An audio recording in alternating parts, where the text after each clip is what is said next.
obrigado, bom dia. Pessoal, agradeço em nome da Ordem dos Advogados do Brasil, da Seccional do Distrito Federal, de sua liderança, a companhia que todos nos ofereceram ao longo desse ano. Estamos agora nos últimos dias de dezembro e não com menos emoções. Pelo contrário, tivemos aí uma semana muito agitada, acho que ainda não terminou, né?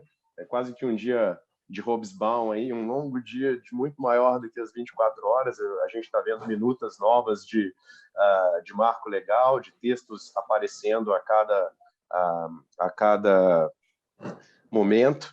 E hoje temos o privilégio de hospedar um novo seminário, o 6º seminário dessa série, As Regras do Jogo, que abordará questões relacionadas ao marco legal, às minutas de marco legal, e os esportes eletrônicos, tanto esportes de fantasia quanto e-sports.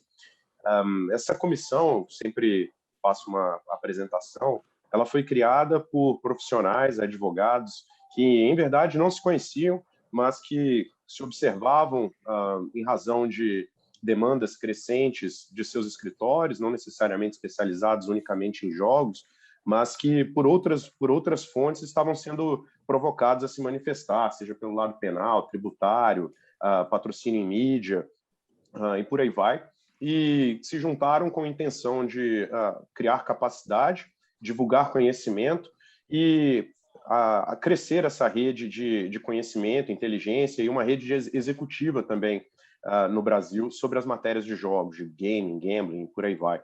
Então, nós temos aqui uma comissão que tem a sorte e a vantagem de não contar apenas com advogados e advogadas, mas também com profissionais de outras áreas. Caso algum colega que esteja aqui nos acompanhando hoje tenha a intenção também de se afiliar a esse espaço, e a gente recomeça os trabalhos para o novo triênio, para 2022, com essa comissão também. Hoje, então, nós teremos palestras do deputado federal Bacelar, um coordenador do grupo de trabalho deste marco legal de jogos na Câmara, o Rafael Marcondes, que é um Head of Legal do Rei do Pitaco, uma empresa de fantasy, a Mariana Chameletti, que é uma especialista da área de direito desportivo. Temos o Maguinho também, um jornalista extremamente informado e informador sobre tudo relacionado a essa indústria, uma das nossas principais fontes, que esteve também muito próximo e está muito próximo de tudo que está acontecendo no Congresso há muito tempo. E a Bárbara, minha querida colega, secretária-geral da Comissão de Direito dos Jogos da OAB do Distrito Federal. Nós tivemos ontem, a Bárbara consegue comentar melhor, mas fomos informados pelo Ministério da Economia que o secretário Gustavo Guimarães passaria por um tratamento de saúde, acho que mais urgente, que indicou que não poderia mais participar do nosso painel. Então, é com pesar que a gente lamenta a ausência do Ministério da Economia, mas também entende completamente e espera que ele esteja bem de saúde. Tá bom?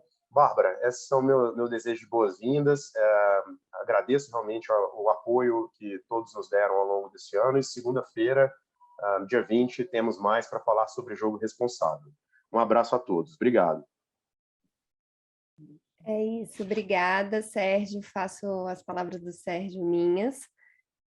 O Sérgio nos liderou esse ano com muita maestria, conseguiu fazer seminários muito importantes durante todos os meses, então essa comissão cresceu muito por esse trabalho.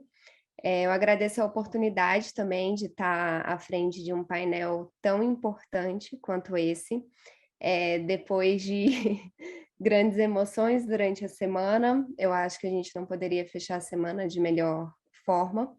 Então, eu vou fazer uma breve apresentação. Eu estou secretária da Comissão de Direito dos Jogos, componho a mesa com todos esses meus queridos colegas, e a gente tem a sorte de ter membros muito ativos e que sempre nos ajudam nas discussões. Esse é o penúltimo painel, como o Sérgio falou. Na semana que vem, na segunda, a gente vai ter um outro painel muito interessante também, sobre compliance e jogo responsável, então já deixo aqui o meu convite a todos. E acho que a gente já pode passar para o nosso painel. Como o Sérgio falou, a gente havia convidado e confirmado o secretário da SECAP, Gustavo Guimarães, mas infelizmente ele não vai participar. O assessor dele, Alexandre Lóio, nos enviou um e-mail informando que ele passaria por uma cirurgia no dia 16 e que entraria de licença médica.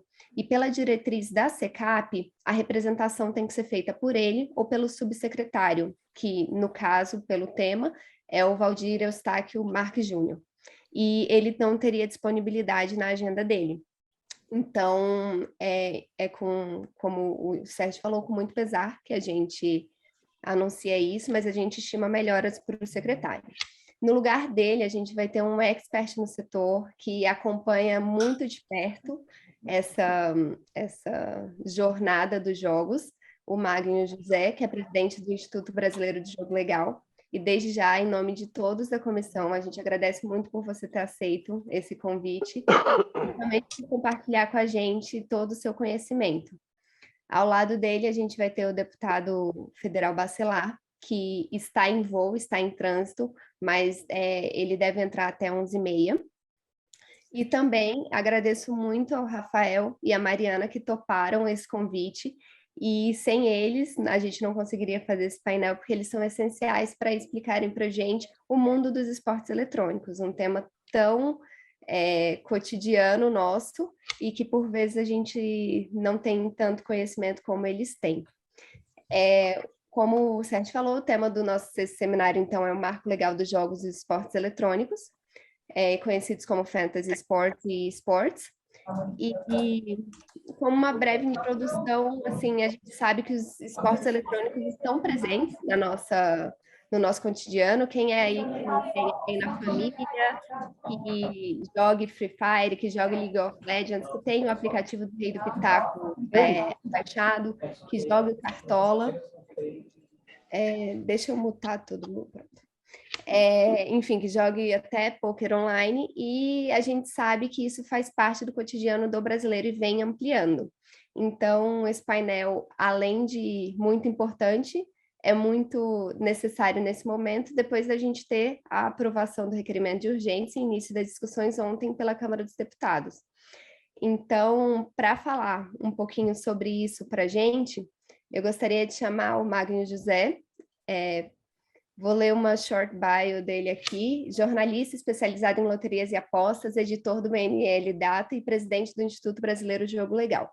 Ele é professor do curso de pós-graduação em comunicação empresarial da Universidade Cândido Mendes e nos últimos 23 anos está na condição de especialista e vem dialogando com vários setores do governo brasileiro, parlamentares do Congresso Nacional e com a sociedade através da imprensa para esclarecer sobre os jogos e como essa atividade legalizada pode ser uma importante fonte de recursos para o Estado e para a sociedade.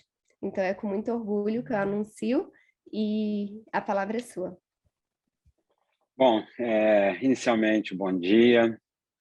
Eu ainda estou de ressaca da noite de ontem, porque foi uma noite longa.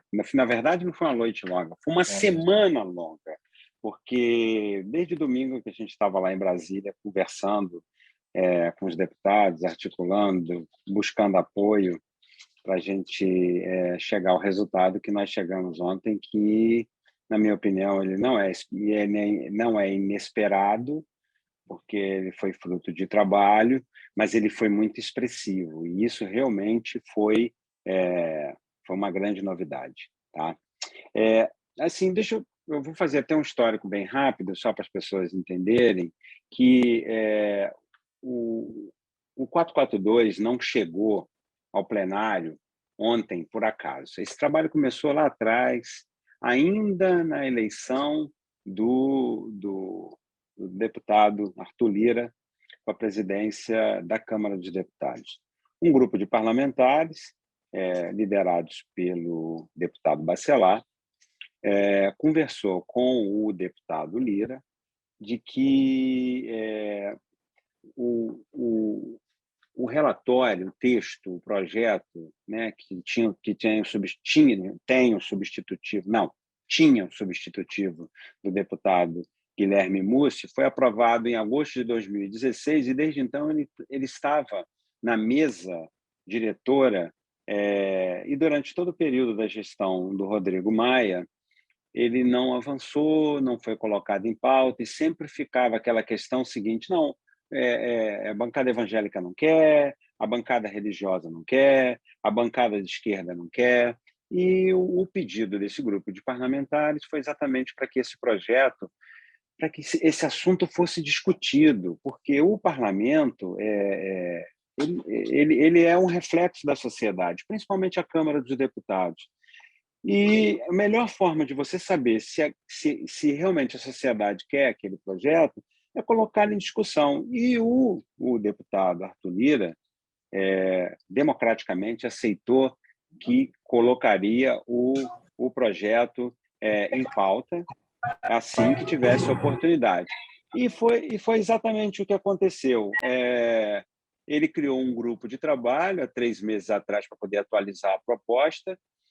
Durante esse período foram várias reuniões, eu tive até a oportunidade de participar de algumas dessas reuniões, e durante essa semana nós começamos a ver, né, como disse Sérgio, a divulgação de minutas de relatório, porque o processo legislativo ele é dinâmico e ele muda a todo momento.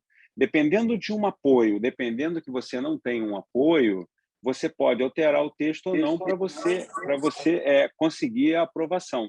Isso faz parte do processo legislativo. Você tem que ceder em algum ponto, você avança em outro ponto. E vou dar um exemplo, né? Até ontem, às 5 horas da tarde, até 5 horas, até 4h30 da tarde de ontem, o Jogo do Bicho não estava no relatório. O relatório contemplava bingo, cassino resort, jogo online e videobingo e atividades turfísticas e bingo em hipódromo. E aí, às 4h30 da tarde, queria saber o motivo da exclusão do Jogo do Bicho. E me parece que a bancada da esquerda, né, a bancada da esquerda, meio que não concordava com o Jogo do Bicho. Aí os parlamentares procuraram as lideranças da esquerda, explicaram para elas a importância do Jogo do Bicho no contexto nacional, e às 4h30 da tarde houve, né, não é que a aprovação, mas o consenso, né, o entendimento da importância que o Jogo do Bicho teria. Então, praticamente, né, nós tivemos a inclusão no relatório de quase todas as modalidades. Ainda faltou, na minha opinião, o Sport Fantasy, que estava inicialmente na primeira minuta, e as máquinas de caça-níqueis, que também estavam e foram excluídas. E a questão dos cassinos turísticos. Como no processo legislativo a matéria foi apresentada e discutida, e ela continua em aberto, né? Só na primeira semana, porque, na verdade, a sessão que tá debatendo e votando o projeto dos jogos, ela não se esgotou, ela não terminou, ela continua em aberto. Por quê? Para dar tempo que os parlamentares leiam e estudem o projeto e proponham emendas para avaliação do relator, ou destaque de emendas ou de plenário, ou destaque de plenário, para que na primeira semana de fevereiro o mérito do projeto seja votado. Assim, eu acho que foi extremamente importante o dia de ontem, e foi até um dia histórico para quem defende a legalização dos jogos, porque alguns mitos ontem, né, alguns mitos caíram ontem, porque, vou dar um exemplo, a Frente Parlamentar Evangélica, que tem 107 membros, algumas lideranças radicais contrárias ao jogo sempre disseram que o jogo não passava porque a bancada religiosa não permitiria. E o placar de ontem foi um placar muito expressivo, e a oposição, os opositores ao jogo conseguiram 139 votos. Se a bancada evangélica tem 107 votos, ou seja, o monstro não é tão grande assim quanto parece. E é claro que a votação de ontem era uma votação complicada, porque era uma maioria absoluta, ou seja, você precisava de 257 votos. É diferente da votação do mérito do projeto, que você precisa apenas de uma maioria simples. Vou dar um exemplo. Os opositores do jogo tiveram 138 votos. Se o setor que defende a legalização dos jogos conseguir, os deputados conseguirem 139 votos, o projeto está aprovado e vai para o Senado. É só para registrar, assim, só para as pessoas que estão aqui entenderem que etapa que a gente está. Avançando mais um pouco, assim, eu preciso registrar para vocês que nos últimos anos, né, nos últimos 8 anos em que eu estou à frente do Instituto Brasileiro do Jogo Legal, a gente sempre pensou na legalização dos jogos, né? A gente quer legalizar o jogo.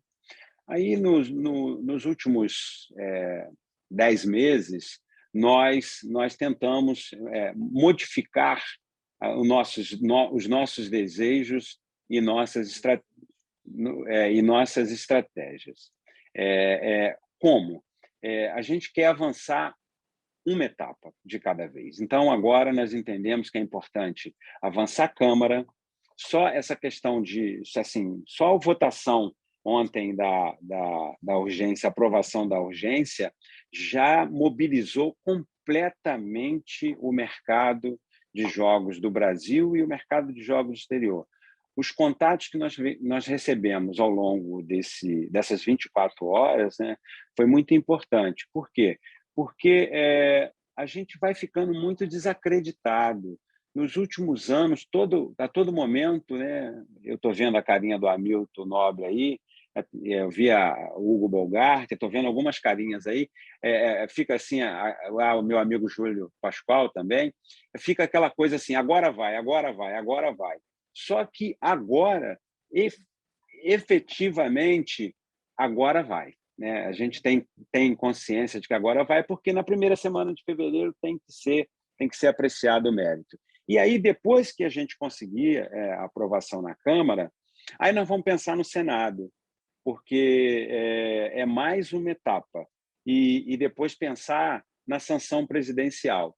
Se nós entendermos, né, pelas pesquisas que nós fizemos e pelas pesquisas que nós estamos fazendo, que o projeto terá dificuldade nessa legislatura, a gente pode esperar mais uma legislatura para ver como será a nova formação.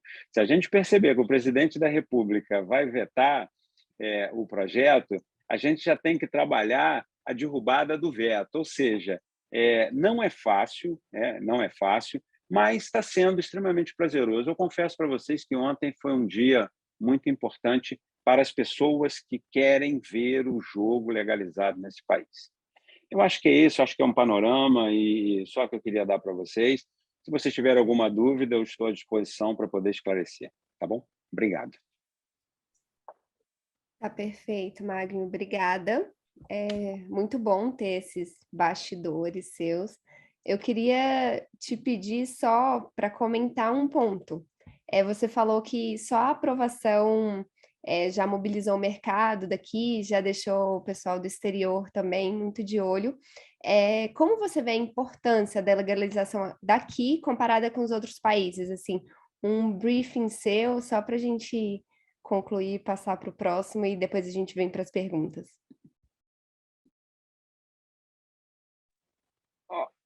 Olha, o Brasil tem uma questão muito assim, eu costumo falar nas minhas apresentações que o Brasil, apesar de ser um país informal, samba, futebol, carnaval, o Brasil é um país conservador. E esse conservadorismo ele se espelha no Congresso Nacional, tá? Então, infelizmente, a questão dos jogos aqui no Brasil, a legalização dos jogos, ou seja, jogos de azar no Brasil, ele foi colocado na mesma cesta dos costumes, como união homoafetiva, como droga, como aborto, né? E felizmente, a gente está começando a descolar dessa cesta. A gente está conseguindo tirar os jogos dessa cesta. Com muito esclarecimento, com muita informação, mostrando o que acontece lá fora. Nós temos vários mercados de jogos no mundo, de comportamento de mercado. Assim, mercados com comportamentos diferentes. Se você olhar os Estados Unidos, as loterias são estaduais, os jogos são estaduais, a federação efetivamente funciona. E você ainda tem a questão dos jogos, né, nas tribos indígenas. Aqui no Mercosul, aqui na América do Sul, você tem a Argentina, que tem, né, bingo, cassino, né, não tem cassino resort. Você vai no Uruguai, você tem 30 ambientes de jogos entre cassinos e salas de máquinas. E você vai olhando os mercados. O que aconteceu com o Brasil? O Brasil tem 80 anos de proibição de jogo, dos jogos de azar, e tem 75 anos, 76 anos de proibição dos cassinos, né? Então, o país, assim, esse modelo proibitivo, ele fracassou, é uma realidade, e o Brasil tem que adotar um modelo, assim, nós acompanhamos alguns modelos, principalmente no Peru, que você tem ambientes não regulados durante muitos anos, e a melhor solução para quando você tem um mercado muito grande, como é o mercado brasileiro, o mercado brasileiro hoje está movimentando 27 bilhões de reais por ano de jogo não regulado. E aí eu incluo as apostas esportivas e as outras modalidades, que é por isso que eu estou chamando de não regulado. E esse volume financeiro é muito alto. Só existe uma solução para você resolver o problema do jogo não regulado. Você tem que legalizar o mercado, a demanda que existe hoje. Tá? Filipinas também fez isso. Você legaliza o que tem, você regulamenta, você controla e aí você depura. Mas isso é um processo. Não adianta, como alguns legisladores chegaram a pensar, de você legalizar 2 ou 3 modalidades e deixar todas as outras modalidades à margem da lei. Por quê? Porque existe demanda no mercado. E existindo demanda, sempre haverá alguém que vai prestar esse serviço, como foi Al Capone com as bebidas e como vem sendo a contravenção com o jogo do bicho há 130 anos que o jogo do bicho é operado nesse país. Então, só tem uma solução hoje para o Brasil para resolver o problema dos jogos. É legalizar a demanda, controlar, legalizar, regular, controlar e depurar. Essa que é a grande verdade. E aí, à medida que o mercado for ficando amadurecido, você vai escolhendo as modalidades que são viáveis, que são válidas, que não geram tanto problema social, mas elas já estarão sob controle. Todo mundo terá um CNPJ. Porque imagina só um cassino resort vir para o Brasil, ser instalado no Rio de Janeiro, e você tem um ponto do jogo do bicho na porta do cassino ilegal, entendeu? É muito melhor para os donos do cassino resort disputar com um CNPJ legalizado do que disputar com milícias e com as facções criminosas, porque são elas que vão assumir esse mercado que ficar à margem da lei. Bárbara, não sei se eu te respondi, mas achei importante fazer esse registro. Respondeu e respondeu até mais. Eu agradeço muito por compartilhar com a gente esse seu conhecimento, todo esse histórico. E agora, como você falou, outras modalidades ficariam à margem da lei, teriam a insegurança jurídica, enfim, a gente teria tanto insegurança para o consumidor quanto para o operador, né? E você mesmo falou que ficaram de fora os fantasy sports. Então, eu queria passar para o Rafael comentar um pouquinho sobre isso, contar um pouco para a gente o que é essa modalidade, o que são os esportes eletrônicos e os fantasy sports. Vou ler uma pequena introdução do Rafael. Ele é advogado, especialista em Direito pela FGV de São Paulo, mestre e doutor pela PUC de São Paulo em Direito de Estado, MBA em Gestão Esportiva pelo ISDE de Barcelona, professor na CBF Academy e no Instituto Brasileiro de Estudos Tributários. Ele é membro do IBDD, que a gente tem uma representante hoje aqui, a Mariana, é colunista no site Lei em Campo e autor de 4 livros sobre a tributação no esporte e diversos artigos sobre o tema. Então, Rafael, se você puder compartilhar com a gente seu conhecimento, será ótimo. Bom dia a todos, bom dia, Bárbara. Agradeço aí, em seu nome, o convite feito pela Ordem dos Advogados aqui do Distrito Federal. É um prazer, enfim, estar aqui. O dia ontem foi muito agitado para quem vem acompanhando o Marco Legal, como o Maguinho bem pontuou. Foi praticamente uma verdadeira montanha-russa ao longo do dia. Acho que foram 3 projetos de lei que foram sendo apresentados, se eu não me engano, ao longo do dia e mesmo durante a votação, às vezes a gente notava, mudando a todo momento as perspectivas de diferentes setores em relação ao que estava no projeto. Como eu avalio, assim, acho que para como começou o dia em que a gente tinha um projeto de lei, eu diria até bastante direcionado para 3 players do mercado, os cassinos, o bingo e o turf, praticamente um projeto que ficaria complicado chamar de marco legal. O resultado final, como bem colocou o Maguinho aqui, é de se comemorar, porque houve, de fato, uma ampliação do escopo do projeto, entrou muitas modalidades de jogos que estavam à margem, que estavam originalmente e no curso do processo foram deixadas à margem. Tá? Enfim, acho que esse é o grande saldo positivo que fica do dia. A gente tem, de fato, um marco legal dos jogos, mas aí eu diria uns jogos, para não falar de azar, de chance, que é como se coloca no próprio projeto de lei. Mas jogos que são jogos de habilidade, como os esportes eletrônicos, sejam os fantasy, sejam League of Legends, Free Fire, Counter-Strike, e aí a Mariana tem muito mais propriedade para tocar no assunto, acabaram sendo deixados de lado junto com as máquinas que, como bem mencionou aí o Maguinho. O que eu vejo em relação aqui, quais são os desafios, né? Acho que quando a gente olha para o fantasy particularmente, existe ainda um desconhecimento do que é a modalidade.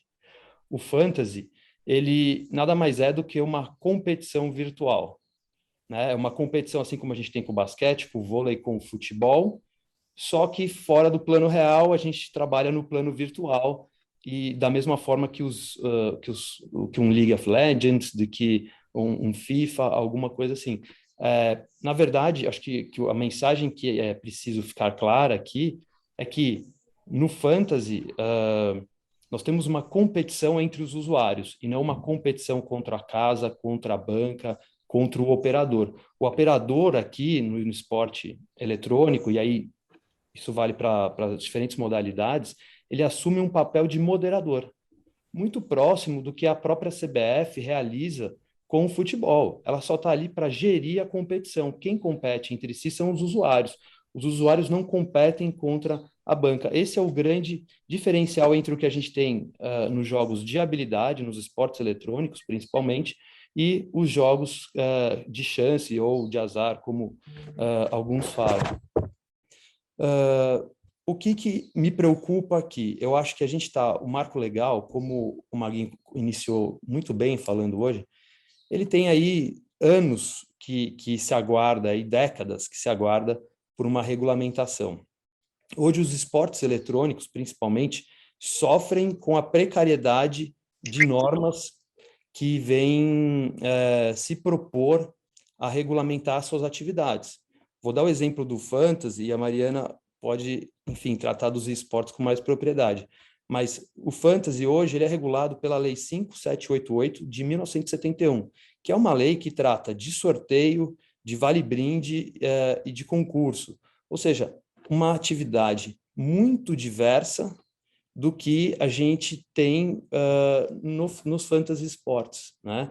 É até curioso porque a gente vê uma lei de 1971 regulando uma atividade que surge no Brasil com mais força a partir de 2015.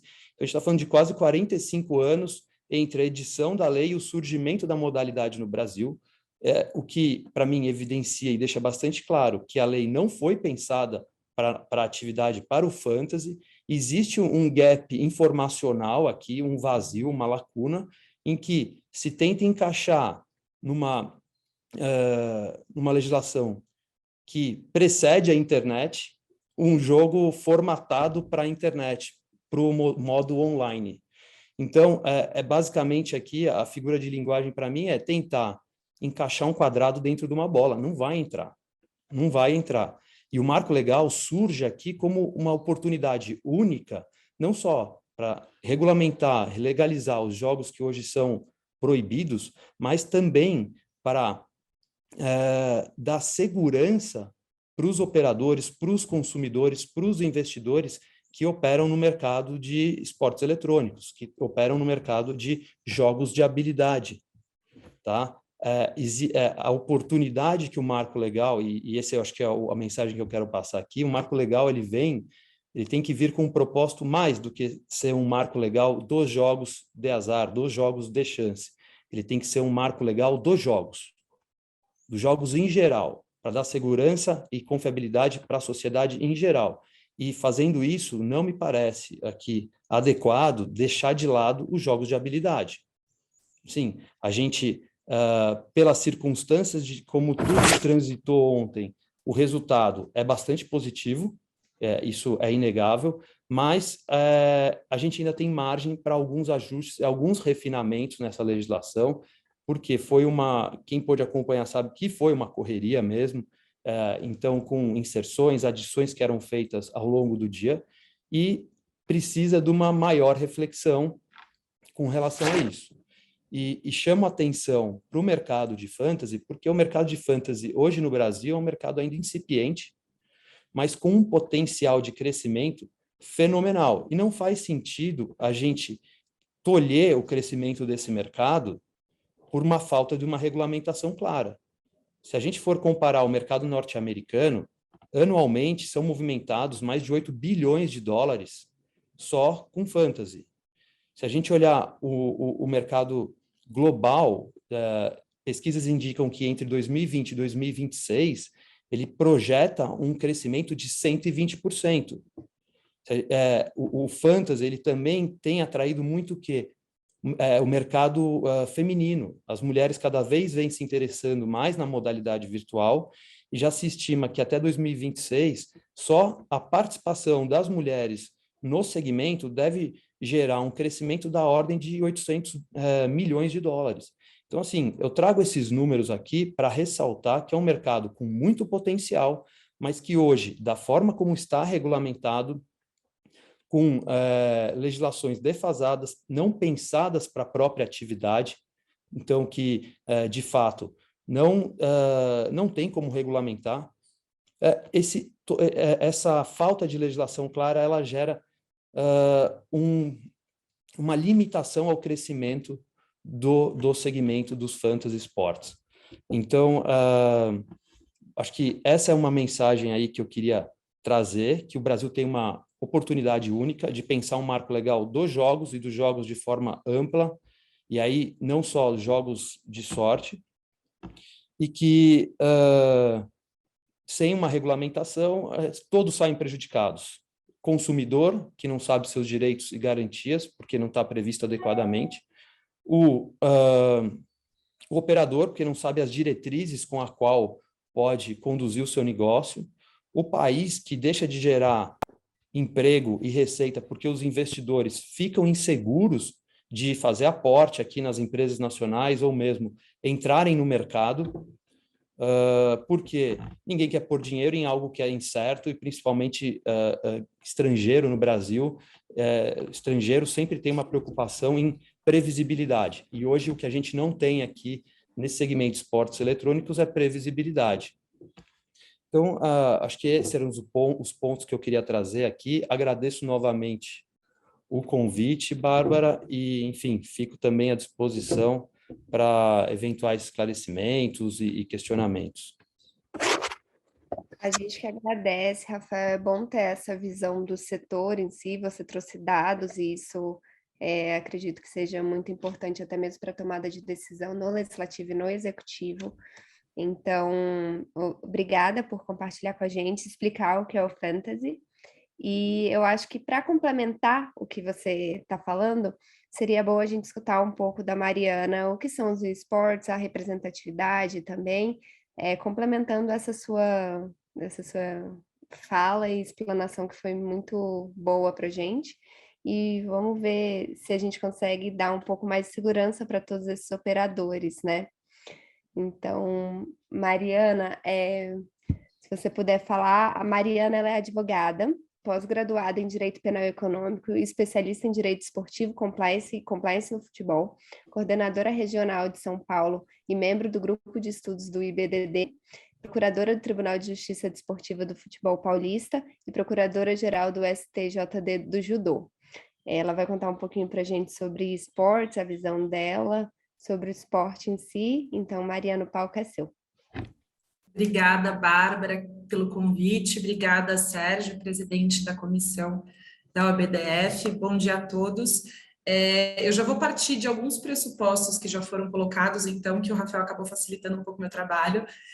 Então, a primeira questão, sempre que surge quando se vai falar sobre esportes, é se esportes são ou não considerados esportes. A partir do momento em que você leva em conta que o esporte, qualquer atividade, seja ela física ou mental, que tem por intenção melhorar a condição física ou psíquica de alguém, você chega à conclusão de que esportes são sim esportes. É uma discussão que perpassou o xadrez lá nos anos 70, 80, que já está bastante superada. Eu separei aqui uma definição que eu vou pedir licença para ler para vocês, de como a Federação Internacional de Esportes define o que são esportes. Então, um esporte competitivo performado em um ambiente virtual, onde habilidades físicas e mentais são utilizadas para a criação de condições vitoriosas através de regras geralmente aceitas. Portanto, não resta qualquer dúvida a partir dessa definição e a partir do que se tem como esporte, de que esportes são sim esportes. E aí chega-se, então, ao ponto daqui do nosso debate de hoje, que é com relação à regulamentação. Hoje, como que isso funciona? Os publishers, que são as empresas que fazem os jogos, elas lançam os jogos, elas cuidam de regulamentar, fiscalizar a prática e de organizar essas competições. Então, em regra, essas competições elas são realizadas de forma independente pelas empresas que produzem e fabricam os jogos, e essas empresas são encarregadas de fazer essa fiscalização. Pois bem, com a ampliação da internet nas últimas décadas e a disseminação dos jogos eletrônicos, você tem aí uma série de questões que vão chegando, por exemplo, a quantidade de dinheiro que começa a chegar e que traz aí outras questões mais profundas. Especificamente, a gente tem que essa autorregulação das empresas, ela não é suficiente para assegurar a segurança jurídica, perdão aí da redundância de assegurar a segurança, para os atletas de esportes, que são conhecidos como pro players, para as empresas que produzem os jogos em si, para os times e para os próprios investidores. Aqui no Brasil, a gente tem a Lei Pelé, que tem como base ali os princípios fundamentais que regem o desporto, então a nossa Lei Geral do Desporto, e que ela traz ali quais seriam os objetivos do esporte, que eu vou falar para vocês quais são, e aí vai ficar claro quanto essa legislação ela é aplicável aos esportes. Então, é promover a cidadania, propiciar o desenvolvimento de valores educacionais, desenvolver a cultura por intermédio da prática desportiva, é combater o ódio, a discriminação e contribuir para o desenvolvimento intelectual, físico e motor. Portanto, não resta dúvida que é uma lei que ela é, sim, já aplicável aos esportes. Porém, ela acaba sendo uma colcha de retalhos, uma vez que ela foi feita para outro tipo de prática. Inclusive, outras modalidades esportivas que não o futebol, elas têm uma crítica com relação à Lei Pelé, com relação a como ela pode ser aplicada a outros esportes, como vôlei, basquete, futsal, enfim. porque ela é pensada para o futebol. Então, é uma legislação que ela é muito voltada para o esporte, que é o esporte mais praticado no Brasil. No Brasil hoje, ainda que ela seja aplicável, então existe uma decisão bem conhecida de uma atleta, ela tem um nome oriental, talvez Mayumi, que foi dada ali em 2016, 2017, mais ou menos, que trouxe ali a possibilidade de a atleta receber direito de imagem. A partir dali, então, se asseguraram alguns direitos aos pro players, por exemplo, o direito de imagem, o direito ali de ter o registro em carteira, e, inclusive, há decisões com relação contra e a favor a possibilidade de os pro players receberem o direito de areia. No entanto, a aplicação da Lei Pelé ela não é suficiente. Os esportes eles são regulamentados em outros países, ainda que não sejam reconhecidos como esportes, por exemplo, na União Europeia ou no Japão, mas existem legislações que contornam isso de modo a dar alguma segurança jurídica. Aqui no Brasil, o cenário genérico de esportes é que alguns estados já têm normas estaduais, por exemplo, aqui no estado de São Paulo, que reconhecem a prática dos esportes como esporte. O que isso significa na prática? Significa que em alguns estados é possível as equipes, por exemplo, utilizarem recursos via lei de incentivo ao esporte estadual. Aqui em São Paulo, a própria INTZ já conseguiu, que é um time bem grande, já conseguiu ter um projeto seu aprovado pela lei de incentivo ao esporte. Além disso, qual que é a importância de você oficializar que esportes são considerados esportes? Para além da aplicação da Lei Pelé, é a aplicação do próprio Estatuto do Torcedor, que traz ali, que coloca o torcedor como consumidor, mas especificamente no que eu gosto de olhar, ele está relacionado à manipulação de resultados e à criminalização disso. Então, as pessoas, os praticantes ali de esportes, eles ficam sujeitos a isso. No ano passado, quando todos os esportes pararam ali em meados de março, os esportes não pararam. Então, o que aconteceu nesse período, e aí há várias notícias que comprovam, eu não tenho os números, mas só para você ter uma ideia, o Brasil é considerado o terceiro país que mais consome esportes no mundo. Os esportes não pararam, então eles começaram a ganhar muito destaque, muita relevância em sites de apostas esportivas. E aí, esse boom trouxe consigo outro problema relacionado às apostas, que é a manipulação de resultados, que aí ela chega aos esportes, seja por meio de combinação de resultados, que é o padrão de qualquer esporte, mas também por meio de cheats, que são softwares, aplicativos, enfim, não sei o nome técnico de IT adequado, mas que são coisas que servem para burlar a prática, de modo aí a se alterar o resultado ali, a imprevisibilidade. A autorregulamentação do mercado pelas empresas, em que pese ela traga ali alguns benefícios, especialmente, principalmente para as próprias publishers, ela não traz a segurança jurídica necessária. E a própria experiência de outras modalidades, e até do próprio futebol, quando a gente não tinha ali a Lei Geral do Desporto, mostra que é necessária, sim, a intervenção estatal, é necessária, sim, a regulamentação via Estado, para que se assegure direitos e para que se garanta a segurança jurídica na prática. Acho que é um pouco por aí a minha introdução. Bárbara, fico à disposição para perguntas também. Obrigada, Mariana. É muito bom ter essa sua visão como esporte, da importância do esporte, como você falou, todos os outros esportes pararam durante a pandemia e os esportes não pararam. E também corroborar com o que o Rafael trouxe anteriormente, que da forma como está, não traz a segurança jurídica necessária, né? Tanto para o operador quanto para os consumidores também. E, enfim, eu acho que a gente ainda tem muito que avançar. Ontem a gente teve um avanço, como vocês mesmo trouxeram, mas a gente precisa ainda ter essa inclusão, né? Bárbara, se você me permite, só complementando um ponto que acho que a Mariana trouxe de bastante interessante, que a gente une um pouco o fantasy com as modalidades mais tradicionais de esportes, assim, é que o marco legal se mostra uma oportunidade bastante interessante para regulamentar, obviamente que de forma adequada, sem exageros, essas modalidades de jogos, porque a gente tem que ter uma preocupação, acho que o principal olhar do poder público, em geral, tem que ser com o consumidor. E assim, com a lisura do jogo, né, e isso tudo são diretrizes que estão lá no marco legal. E faria total sentido estendê-las para os jogos eletrônicos, e de uma forma mais ampla, para os esportes eletrônicos. Então, assim, de novo aqui, batendo na tecla de que o marco legal, se olhado com uma visão um pouquinho mais ampla, olhando para mim para os esportes eletrônicos, ele pode trazer muita segurança para um mundo que está correndo à margem aí, que, diferente dos jogos de azar, não são proibidos, são admitidos, já acontecem, só que acontecem sem uma regulamentação clara. E ao contrário do que todos podem pensar, falando, pô, mas os operadores estão aqui querendo uma regulamentação, não seria muito melhor deixar sem regulamentar? Não, justamente pelo que eu disse anteriormente, a ausência de regulamentação só gera insegurança. Insegurança para todos os stakeholders, para todos que estão envolvidos nesse ecossistema. E previsibilidade é algo essencial para qualquer atividade. Seja se você olha para um operador, se você olha para um consumidor, se você olha até mesmo para o funcionário público que tem que aplicar a lei.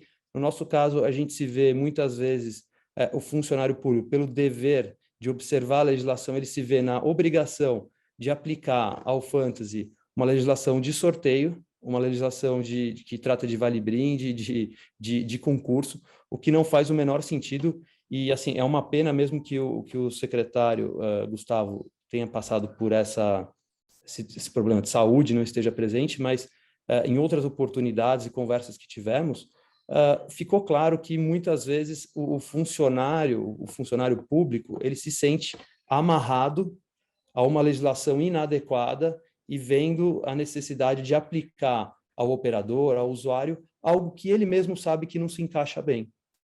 Mas ele tem o dever funcional de observar o que está na lei, ele não tem autoridade nem autonomia para seguir seus próprios passos. Então, o que acontece especialmente no caso do fantasy, a aplicação de normas inadequadas, de normas não pensadas para uma atividade que é até compreensível. Em 1971, você não tinha como visualizar a chegada da internet e tudo que viria com ela. Então, é só corroborar um pouco do que a Mariana já bem pontuou aqui. Bárbara, eu posso só complementar uma coisa? Claro, por favor. Dá licença. Rafael, a tua fala me fez lembrar de uma coisa que é os publishers, então, que são as empresas que fazem os jogos, eles têm uma crítica com relação à regulamentação, que eles dizem que os esportes eles só existem porque existem os jogos e, portanto, os jogos só existem porque existem as empresas e que aí, nesse sentido, então, haveria uma carta branca dessas empresas terem todos os direitos em cima dos jogos, seja de transmissão ou de qualquer coisa.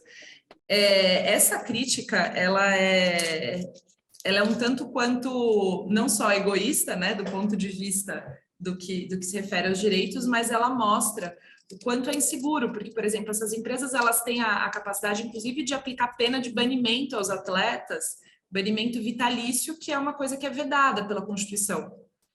Então, tudo isso a gente entra numa margem de que a regulamentação, que pode vir da forma como o Rafael falou, e que a gente espera que venha o quanto antes, que vai acabar sendo mais benéfica do ponto de vista do todo do ecossistema. Legal.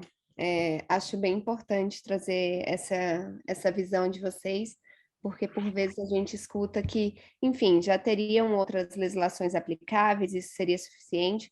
Então, realmente o mercado vê que não é bem por esse lado, e o mercado quer segurança jurídica. Eu acho que os players internacionais que estão de olho no Brasil e nacionais querem também. Então, é muito bom ter essa visão do Magno, do Rafael, da Mariana. Acho que o Magno tá... Bárbara, só uma intervenção. Eu particularmente, tive até a oportunidade de conversar ontem com o Rafael. Eu vejo que, pelo fato, né, eu nem sabia, quando eu conversei ontem com o Rafael, eu nem sabia que a gente ia ter essa janela de oportunidades. Por que eu digo janela de oportunidades? Porque, como o projeto ontem foi o parecer de plenário foi apresentado e ele foi discutido, né? O processo legislativo apresenta o projeto no plenário, discute o projeto, né? E depois vem o processo de encaminhamento e o processo de votação. Então, durante todo esse período em que está se discutindo o projeto, e a gente já passou da fase de discussão, mas até entrar na fase de votação, existe uma janela de oportunidade para uma emenda. Então, eu acho que é extremamente válido que se mobilize, né? O Congresso é uma casa de interesses, né? Se mobilize um grupo de parlamentares, ou um parlamentar, ou dois parlamentares, para que eles comecem a mobilizar e possam apresentar uma emenda de plenário, e no caso do relator rejeitar essa emenda, ela pode ser destacada em plenário, e aí obriga que todos votem naquela emenda. Então, eu vejo que, nesse caso, é uma oportunidade para que, dentro desse projeto do marco regulatório dos jogos, esse assunto seja abordado, discutido, trabalhado e até mesmo votado para garantir uma segurança jurídica para esse setor. Legal, é bom ter essa sua visão, Magno. Seria ótimo ter o deputado agora escutando isso, mas ele continua em voo. Assim que ele pousar, ele vai se juntar a gente. A gente está em contato direto com o assessor dele, que está nos falando que ele continua dentro do avião, continua em voo. Mas eu queria passar, então, eu agradeço mais uma vez aos palestrantes. Eu acho que foi de muito bom tom que vocês trouxeram e muito importante. Eu vou passar a palavra para o Sérgio, que está com a mão levantada, e daí a gente passa para as demais perguntas. E assim que disponível, a gente coloca ele para falar. Obrigada. Tá bom. Obrigado, Bárbara. Eu estou vendo aqui que tem pergunta já do Marcelo Sá. E, enfim, também, por favor, eu estimulo a coisa aí, faço seus comentários. Eu vou fazer um engraçado que, no meu caso, eu falei em outras ocasiões, eu penso muito nesses mercados com analogias. Algumas vezes analogias funcionam, outras vezes analogias não funcionam. Estou escutando a Mariana narrando o caso dessa alimentação entre um lado e o outro, quem é responsável por quê. No setor de telecom e internet, há uma discussão igual, o correspondente entre OTTs e operadoras, que alguém tem que responder pela qualidade do serviço. E as operadoras de telecomunicações, que têm obrigações públicas de qualidade, argumentam que quem está dando causa ao aumento de serviço são as OTTs. E as OTTs argumentam que as pessoas só contratam serviços de telecomunicações porque elas oferecem serviços de conteúdo over the top. Enfim, queria fazer uma pergunta à mesa sobre a percepção deles para o que virá. O Marinho já citou que há ainda oportunidades de emendas e afins num cenário ainda olhando para a Câmara. Ontem ouvimos alguns deputados argumentando que gostariam de debater mais. Como vocês já conseguem antever o que ocorrerá no Senado? A minha percepção é de que o Senado ganha em margem de negociação. Os senadores que receberão esse texto, vamos dizer, numa versão que está vigente, que está pública hoje, eles receberão muitas demandas de grupos de interesse que agora, nesse momento, se viram fora desta redação. Vocês já têm assim, algum tipo de previsão sobre Senado? E, novamente, eu entendo a escolha do Marinho de pensar etapas, cada uma de uma vez. Se os colegas aí, Rafael e demais, também tiverem opinião, eu agradeço a presença. Obrigado. Bom, Sérgio, deixa eu dar uma informação. A gente já começou a trabalhar o Senado, tá? Nós já temos lá... Você está me ouvindo, Sérgio? Estou ouvindo. Ok. Nós já procuramos alguns senadores. Na verdade, né, antes da pandemia, foi um negócio tão interessante que a gente tinha uma expectativa de que o Senado, de que a gente tivesse sucesso no Senado. E aí, de aprovar primeiro no Senado, porque a gente achou que era mais fácil por conta de um número menor de parlamentares e por ser um outro tratamento. Mas aí o que nós observamos? Que no Senado, a preferência dos senadores era por resort integrado. E a casa tinha essa visão de que o melhor para o Brasil era resort integrado. E aí a estratégia é fundamental. Quando nós percebemos que se o Senado aprova primeiro só os cassinos resorts, depois o Senado tem a prerrogativa da palavra final, né, do texto. A casa que inicia, que vota primeiro uma matéria, tem essa prerrogativa, a primazia do texto final. E aí nós corremos para a Câmara. Então, vamos tentar o 442. E, por sorte, e aí eu tenho que destacar, tenho que elogiar, tenho que reverenciar a atuação do deputado Bacelar. O deputado Bacelar, para nós, foi extremamente importante, porque foi a pessoa que pegou o touro à unha e falou assim, não, eu vou brigar por esse projeto. Porque no legislativo brasileiro, se você não tiver um parlamentar que brigue por um projeto, que brigue por uma proposta, que coloque essa proposta debaixo do braço, o projeto fica lá parado. Ninguém, se não houver grupo de interesse, se não houver interesse, não adianta que não avança, tá? Então, essa importância, né, de que o Senado é a próxima etapa, a gente não tem ainda essa perspectiva, de como nós vamos fazer com o Senado. O ano que vem, o ano de 2022, vai ser um ano extremamente complicado e difícil. Por quê? Porque a eleição já começou.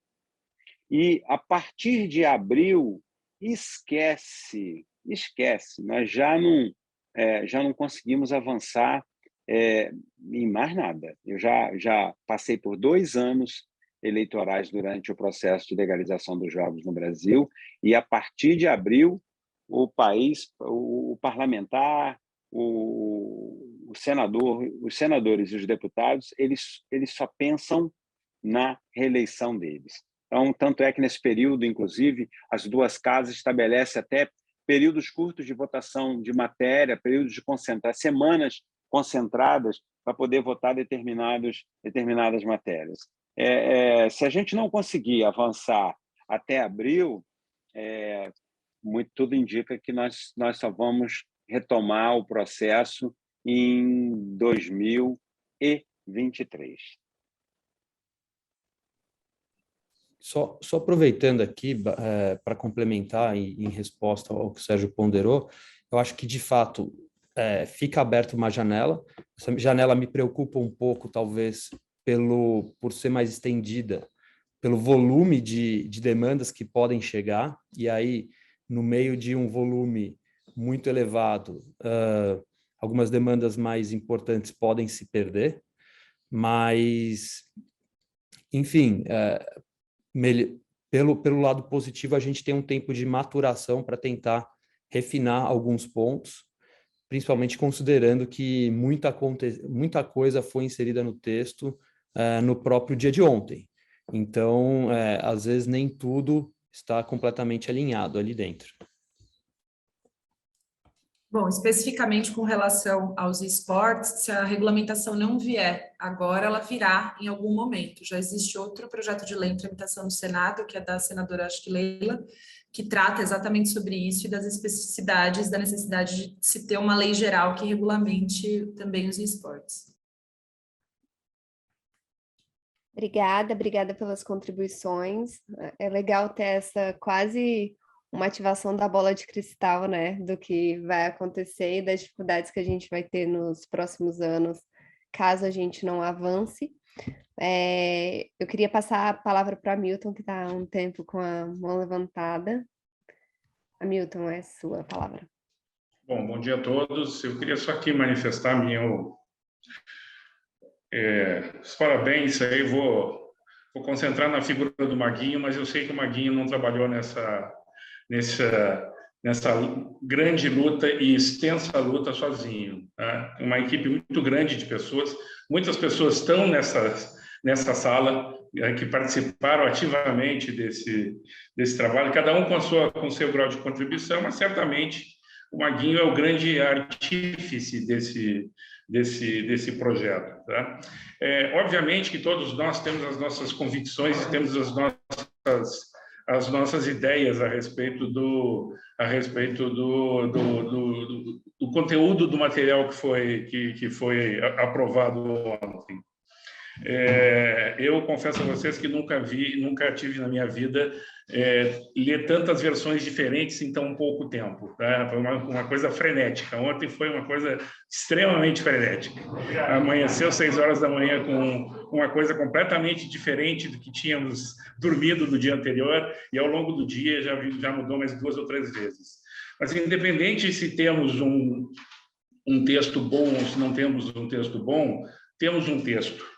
Temos um norte, temos um caminho, tá? E isso eu acompanho nos últimos quase 30 anos, esse segmento.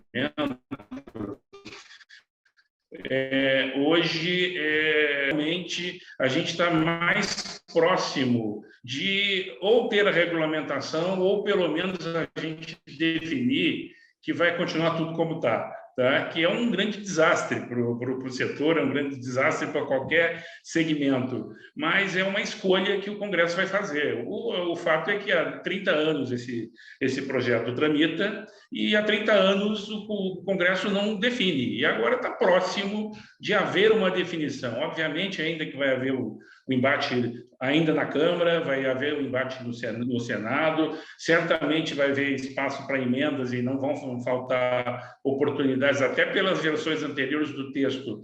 É nítido que atores que estavam tentando algum tipo de implementação de novas modalidades vão trabalhar junto às suas bases e seus deputados para ter isso, mas eu queria dizer o seguinte: temos o que comemorar hoje, independente se deixou de atender A, B, C ou D. Tá? Temos o que comemorar. Eu tenho restrições muito severas a algumas partes do texto, mas muito. Tá? Tem coisas assim que eu acho... a palavra mais adequada que eu encontro é aberração. Tem aberrações que passaram no texto, mas eu entendo a luta política, eu entendo a necessidade de acordo, eu entendo alguns atores querendo puxar a brasa para o seu assado, isso ficou nítido. O Rafael foi muito polido quando ele disse isso, e eu sou um pouco mais verborrágico, tá? Certamente se viu aí DNA de vários atores do segmento, esse bota e tira, ficou muito nítido alguns DNAs, mas faz parte do jogo, infelizmente faz parte do jogo.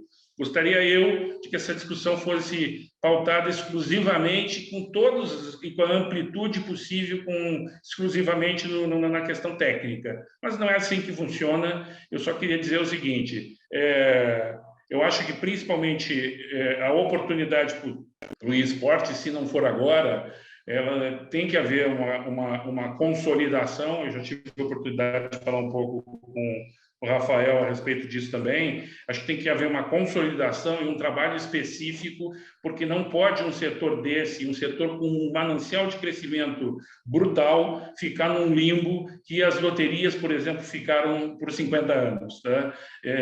Eu vivi muito bem esse segmento, sei muito bem que a insegurança jurídica trava investimento, traz investimentos inadequados para o setor e afasta investimentos adequados para o setor. Então, eu queria só usar a oportunidade para parabenizar e, principalmente, parabenizar a comissão. Eu estou vendo hoje aqui, talvez seja o efeito do BIS, muitos caras muito antigas no setor que passaram a fazer parte aí das reuniões da comissão a partir de hoje. Todos muito bem-vindos. Obrigada, Milton. Eu acho que não só em nome da comissão, porque você foi um dos membros mais ativos e que mais nos ajudou nessa condução, mas eu falo em nome do setor também. Você elogiou o Maguinho, mas você também tem uma parte nisso que a gente sabe muito bem. Já que foi uma contribuição, não foi uma pergunta, eu vou passar para o Rodrigo, e depois eu leio a pergunta que a gente tem no chat. Pessoal, bom dia. Queria aproveitar a oportunidade da presença do Rafael, que é um grande tributarista, o próprio Maguinho, enfim, a todos da comissão. Dentre as alterações, né, que nós vimos ontem no texto da lei, veio também a da tributação do apostador.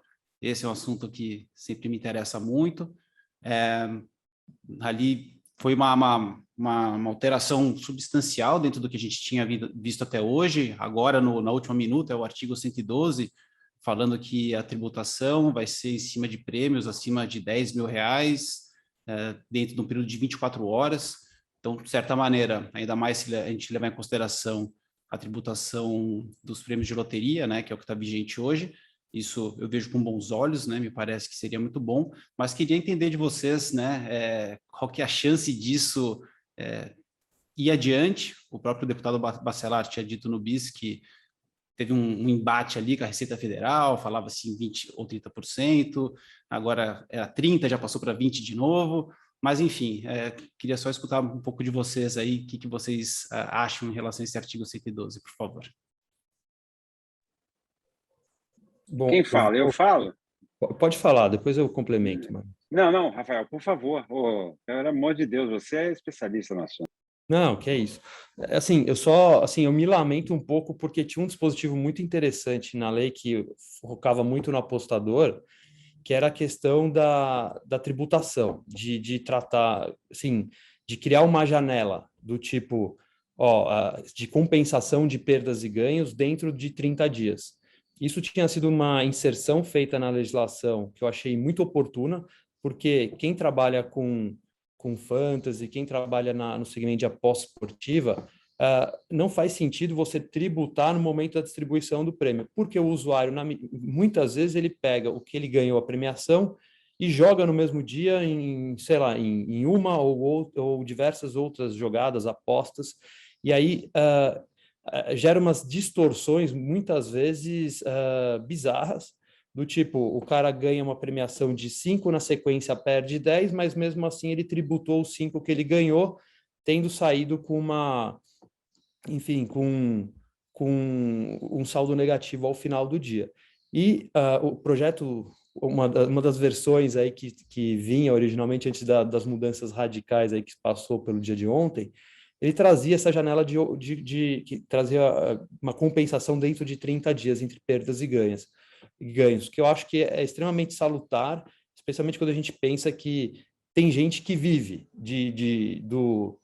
seja do fantasy, principalmente da aposta esportiva, ou pessoa que joga de forma recorrente.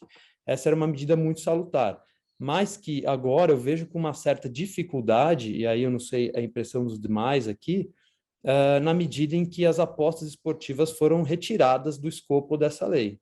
Então, trazer esse mecanismo de compensação no corpo do marco legal, sem que as apostas esportivas, que são, enfim, o segmento que mais tem essa demanda de forma clara, ficaria desalinhado. Eu vejo agora que uma eventual inserção, uma oportunidade de inserção de algo nesse sentido teria que ser feito na Lei 13.756 de 2018, a menos que de alguma retorne para o escopo do marco legal as apostas esportivas. Olha só, eu tive a oportunidade, como consultor da Frente Parlamentar pela aprovação do marco regulatório, eu tive a oportunidade de participar de algumas reuniões com os órgãos de controle do governo. Eu estive junto lá com um grupo de trabalho na Procuradoria-Geral da República, eu estive junto com os deputados nas reuniões com COAF, Receita Federal, e junto ao especialista Hermano Tavares, do Laboratório de Jogadores Patológicos.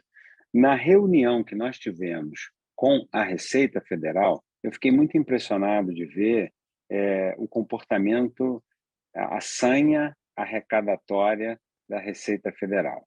Quando foi abordada a possibilidade de isentar o apostador, igual a muitos países, a exemplo de muitos países que isentam o ganho do apostador em jogo, e a gente vê isso toda hora por conta dos jogos de pôquer.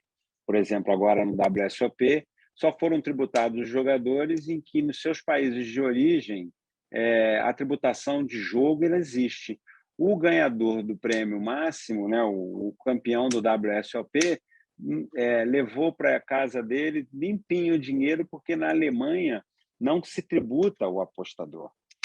Então, assim, quando ventilou-se a possibilidade de não tributar o apostador, um dos diretores de arrecadação lá da Receita Federal, ele quase deu um pulo na cadeira, entendeu? Porque ele achou que era inadequado, tá?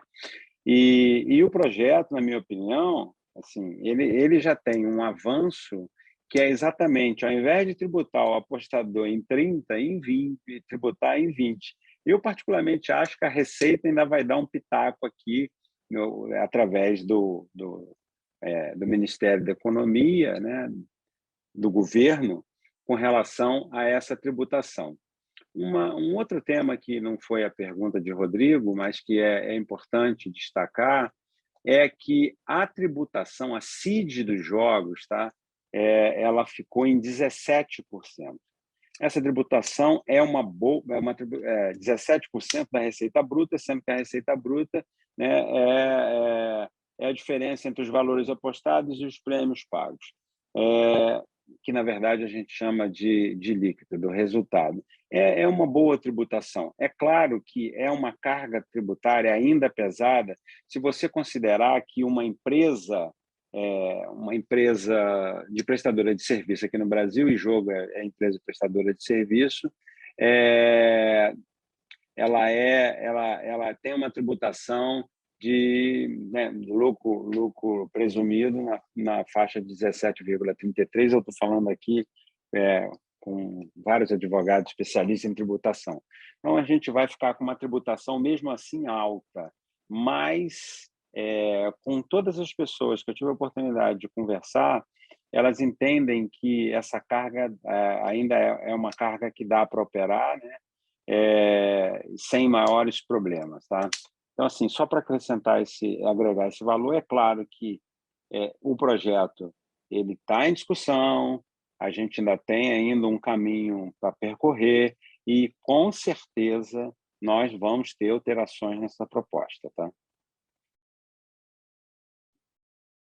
Legal, é bom escutar de especialistas isso. Não sei se o Rafael tem mais alguma coisa para acrescentar, se a Mariana gostaria. Mas se não tiverem, eu vou passar para o Milton, que logo levantou a mão e deve falar um pouquinho sobre isso também. Eu só queria comentar exatamente sobre esses dois temas. O tema que o Rodrigo trouxe, assim, como visão de operador, foi um avanço gigantesco essa questão de tributação do apostador pelo líquido e com o valor diário, né? Isso não se tem dúvida. Mas aí, sobre o aspecto macro, tá?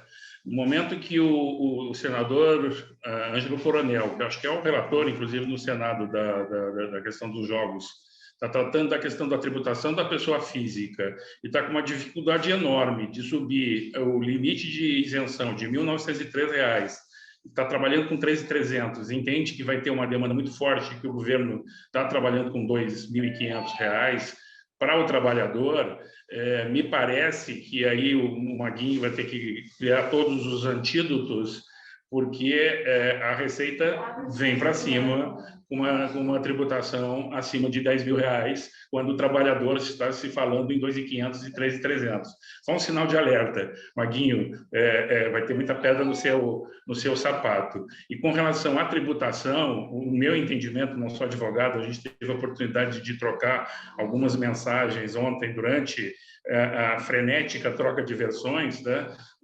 Eu tive uma leitura que a única tributação incidente sobre empresas de jogos é os 17% da CID. Inclusive, suprime ISS, PIS, COFINS, Imposto de Renda, CSSL. Esse foi o meu entendimento do texto. E, ao meu ver, corroborado com alguns advogados que estavam ontem trocando as mensagens do grupo. Essa é uma discussão extremamente polêmica. Pelo jeito a gente vai ter muito... Olha só, me permite aqui um minuto só para fazer um comentário. Claro. Se o entendimento for que, no artigo 105, parágrafo 2º, não haverá incidência de quaisquer outras contribuições ou impostos sobre a exploração de jogos e apostas. Se for isso, está valendo 17%, se esse for o entendimento. Entendeu, Hamilton? Desculpa, Bárbara. Imagina, é bom ter sua contribuição sempre. Só para a gente não perder aqui o fio da meada, a Mariana vai precisar sair. E eu queria só passar a palavra para ela, porque as contribuições dela foram essenciais para a gente, só para ela dar, enfim. E eu acho, Bárbara, que essa pergunta que chegou lá atrás do Marcelo envolve, inclusive, ela própria, se ela quiser considerar. Fica a seu critério, eu não sei quanto tempo ela ainda tem também, mas... Uhum. Eu tenho mais 4 minutos, Bárbara. Até pedir desculpa por deixar antes o painel. Quando a Bárbara fez o convite, eu já tinha um compromisso agora, meio-dia, que eu consegui atrasar para 12h15 e já vou atrasar mais um pouco. Então, primeiro, com relação à pergunta do Marcelo, acho que é uma pergunta que ele fez sobre responsible gambling, né? O que está sendo avançado na Europa. A gente tem analisado muito isso no âmbito de algumas discussões, inclusive dentro do próprio IBDD, sobre patrocínio de apostas esportivas em clubes de futebol. Na verdade, o meu entendimento pessoal com relação a isso é que as apostas elas existem desde que o esporte existe, do mesmo jeito que manipulação de resultados existe desde que apostas existem. Isso é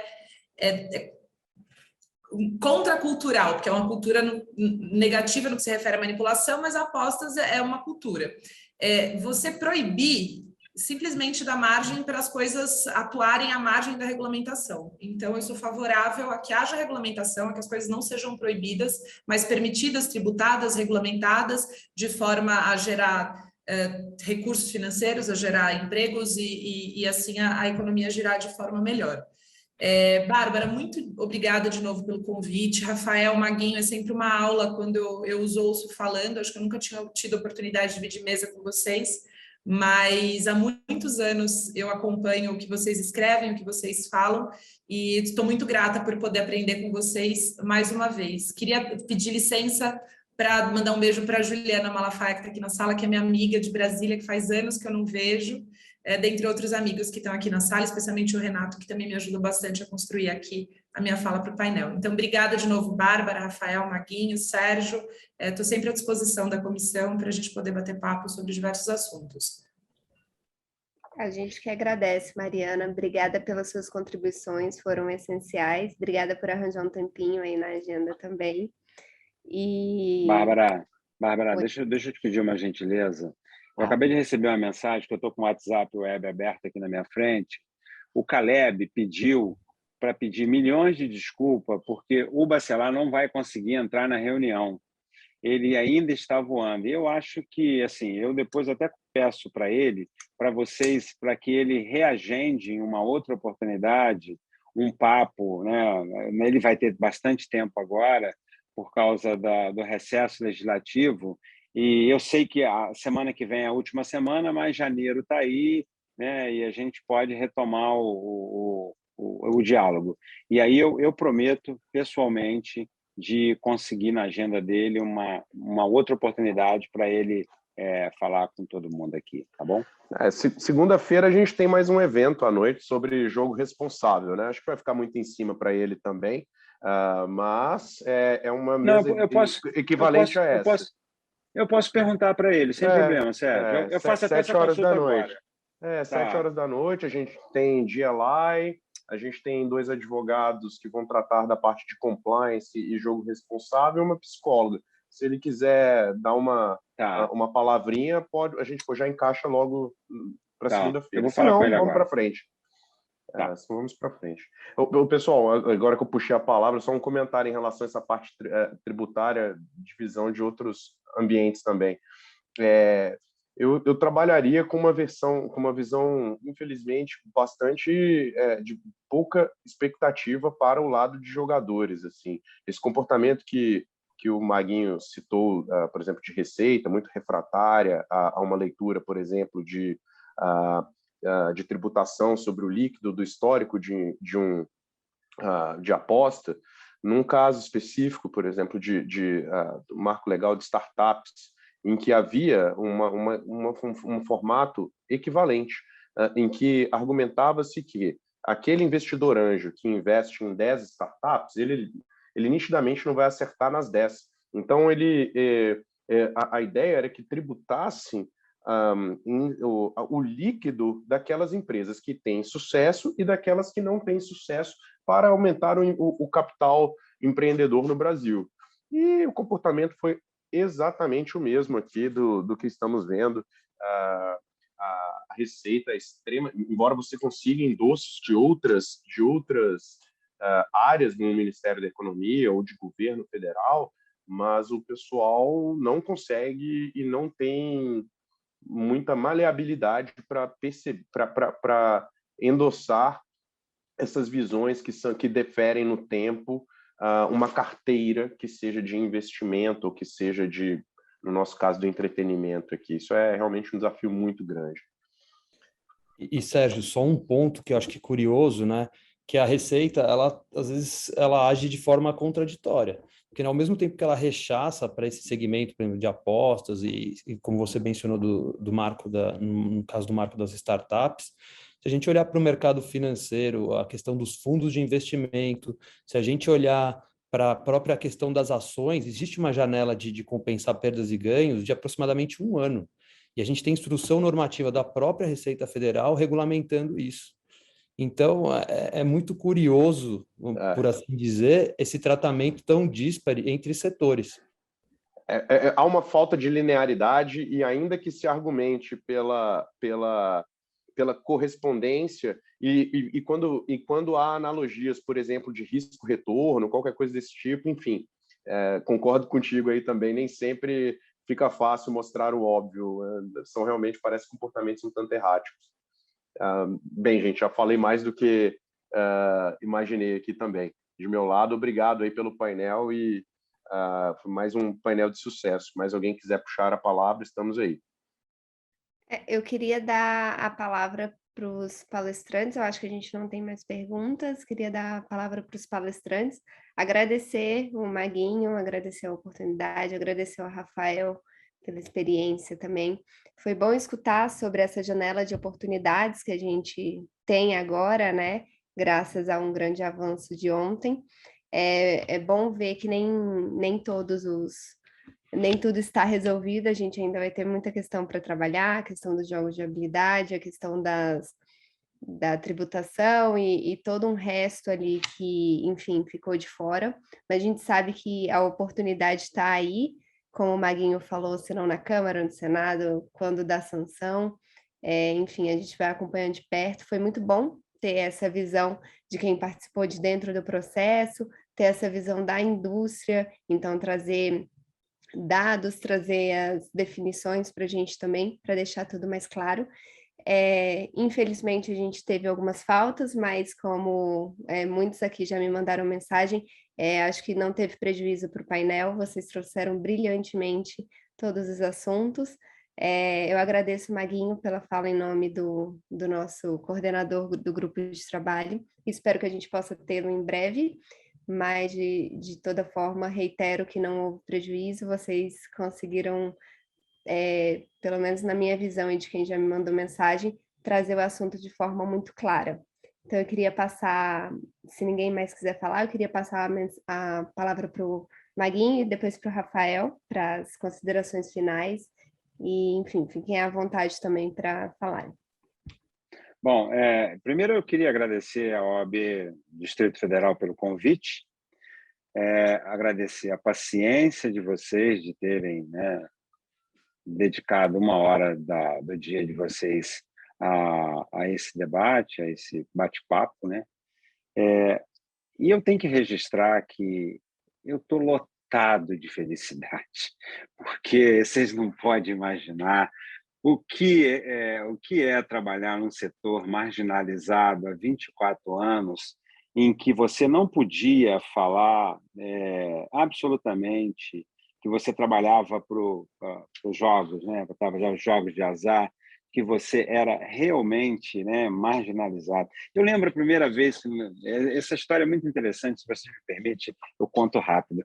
A primeira vez que nós procuramos um parlamentar lá no Congresso para que ele liderasse, né, a legalização dos jogos, e foi muito curioso que nós viramos para o senador e falamos assim, então, o que vocês vieram fazer aqui? Não, nós viemos tentar legalizar o jogo do bicho. Ele, peraí, essa palavra aqui, né? Aí nós notamos claramente o desconforto do senador em tocar nesse assunto do jogo. E ontem, fomos coroados durante o debate do 442, com 13 parlamentares discursando a favor do jogo e 5 parlamentares discursando contra o jogo. E esses 5 parlamentares que discursaram contra o jogo, o discurso foi tão raso, foi tão ruim, né? Os argumentos foram tão pequenos, que um dos palestrantes, chamado Ottone de Paula, ele chegou a comparar a legalização do jogo com a legalização da prostituição, com a legalização da droga. E foi tão curioso que tinha um deputado do lado do Bacelar que ele virou para o Bacelar e falou assim, eu não ia votar na urgência a favor de vocês. Depois desse discurso do Ottone, eu vou votar a favor. Então, ou seja, a própria oposição à legalização do jogo acaba, né, se perdendo com um discurso muito, muito equivocado. Essa que é a verdade. Então, hoje é um dia feliz, é um dia de comemoração para mim, e prometo que a partir de segunda-feira já volta tudo outra vez, porque em fevereiro nós vamos ter uma nova rodada e a gente precisa aprovar o mérito. Agradeço a vocês todos, desejo a todos um fim de semana, boas festas e Feliz Natal.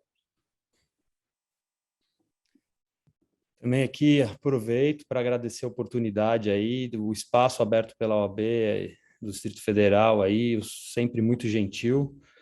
E agradeço, enfim, a todos que estiveram presentes, que colaboraram, e principalmente ao Maguinho aí que veio compartilhar uma experiência super única enfim, que faz a gente compreender como tudo funciona melhor aí na prática. Então, só deixo aqui meu registro de agradecimento a todos. Obrigada, Rafael, por nos trazer a questão do fantasy e todo o resto que, enfim, ainda está em construção. Obrigada, Maguinho, mais uma vez, por trazer para a gente esses bastidores. Eu não sabia disso e achei engraçado. Sérgio, não sei se você quer falar alguma coisa. Se ninguém da comissão quiser falar, a gente encerra aqui, novamente agradecendo a todos os presentes, a todos os membros e aos palestrantes. Só obrigado, então, pessoal. Segunda-feira tem mais e ano que vem tem mais também. Obrigado. Um abração a todos.